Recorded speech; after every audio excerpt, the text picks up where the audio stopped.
ಕಳೆದ 3-4 ದಿನಗಳಿಂದ ರಾಜ್ಯದಲ್ಲಿ ಹಾಲಿ ಮುಖ್ಯಮಂತ್ರಿಯನ್ನು ಇಳಿಸಿ ಹೊಸ ಮುಖ್ಯಮಂತ್ರಿಯನ್ನು ನಿಯುಕ್ತಿ ಮಾಡುವಂಥ ಸುದ್ದಿನೇ ಮಾಧ್ಯಮಗಳನ್ನು ಆವರಿಸಿದೆ ಹಾಗೂ ಎಲ್ಲ ಕಡೆ ಚರ್ಚೆನಲ್ಲೂ ಕೂಡ ಅದೇ ವಿಷಯ ಇದೆ.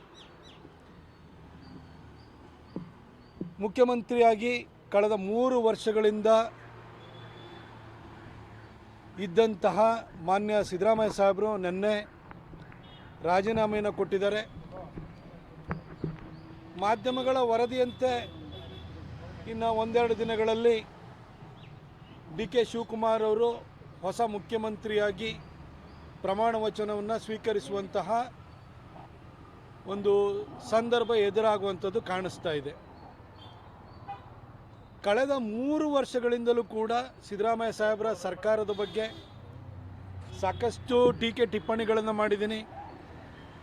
ಅವರ ಆಡಳಿತ ವೈಖರಿಯ ಬಗ್ಗೆ, ಅವರ ಸರ್ಕಾರದ ಧೋರಣೆಯ ಬಗ್ಗೆ, ಓಲೈಕೆ ಬಗ್ಗೆ, ಈ ಥರ ಬಹಳಷ್ಟು ವಿಚಾರಗಳ ಬಗ್ಗೆ ನಾನು ಕಟುವಾಗಿ ಟೀಕೆಯನ್ನು ಕೂಡ ಮಾಡಿದ್ದೀನಿ.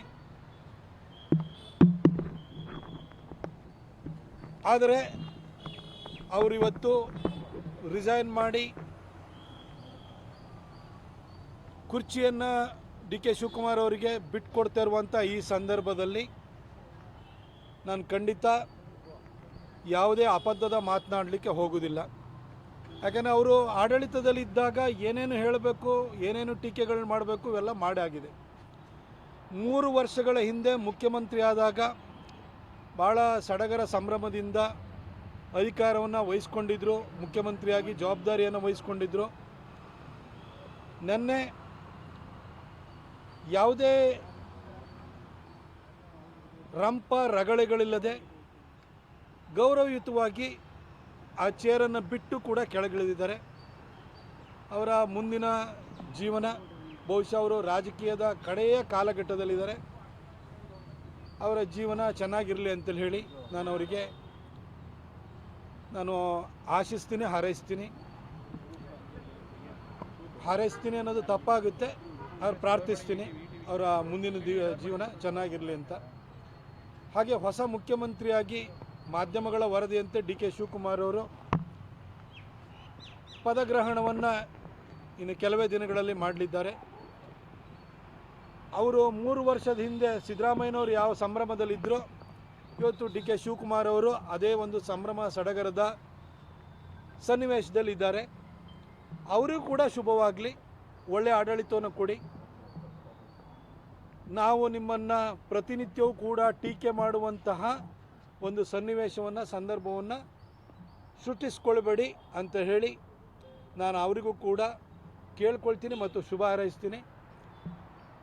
ಇನ್ನು ಸರಿಯಾಗಿ ಆಡಳಿತವನ್ನು ಕೊಡದೇ ಇದ್ದಾಗ, ವೈಫಲ್ಯಗಳಾದಾಗ ಆ ಸಂದರ್ಭಕ್ಕೆ ತಕ್ಕನಾಗಿ ನಾವು ಖಂಡಿತ ರಿಯಾಕ್ಟ್ ಮಾಡೇ ಮಾಡ್ತೀವಿ.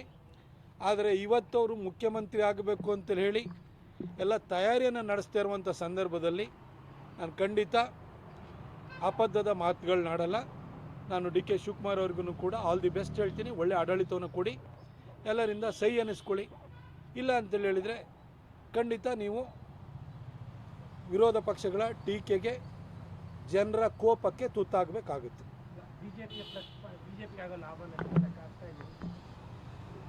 ನೋಡಿ, 2028ಕ್ಕೆ BJP ಮತ್ತು JDS ಮೈತ್ರಿಕೂಟದ ಸರ್ಕಾರವನ್ನು ತರಲಿಕ್ಕೆ ಈ ರಾಜ್ಯದ ಜನ ಆಲ್ರೆಡಿ ತೀರ್ಮಾನವನ್ನು ಮಾಡಿದ್ದಾರೆ. 3 ವರ್ಷದಿಂದ ಸಿದ್ದರಾಮಯ್ಯನವರು ಆಡಳಿತವನ್ನು ಕೊಡ್ತಾಯಿದ್ರು, ಅವ್ರನ್ನ ಆಡಳಿತವನ್ನು ನಡೆಸ್ತಾ ಇದ್ರು. ಅದ್ರ ಬಗ್ಗೆ ಜನಕ್ಕೆ ಏನು ಅಭಿಪ್ರಾಯ ಇದೆ, ಏನು ಅಭಿಪ್ರಾಯ ಇಲ್ಲ ಅನ್ನೋದು ನಿಮ್ಮ ಮಾಧ್ಯಮಗಳ ಮುಖಾಂತರವಾಗಿ ಜನಕ್ಕೂ ಮನವರಿಕೆ ಆಗಿದೆ, ಹಾಗೂ ಮಾಧ್ಯಮಗಳಿಗೂ ಅದ್ರ ಬಗ್ಗೆ ಅರಿವಿದೆ. ಅದ್ರ ಬಗ್ಗೆ ಮತ್ತೆ ಪದೇ ಅವರು ಆ ಚೇರಿಂದ ಕೆಳಗಿಳಿದಿರುವಂಥ ಸಂದರ್ಭದಲ್ಲಿ ಮಾತಾಡಲಿಕ್ಕೆ ಇಷ್ಟಪಡಲ್ಲ. ಇನ್ನು ಉಳಿದಿರುವ 2 ವರ್ಷ ಡಿ.ಕೆ. ಶಿವಕುಮಾರ್ ಅವರಿಗೆ ಸಿಗ್ತಾ ಇದೆ. ಅವರು ಒಳ್ಳೆಯ ಆಡಳಿತವನ್ನು ಕೊಡಲಿ ಅಂತ ಹೇಳುವಂಥದ್ದು ನಮ್ಮ ಆಶಾಭಾವನೆ ಆಗಿದೆ.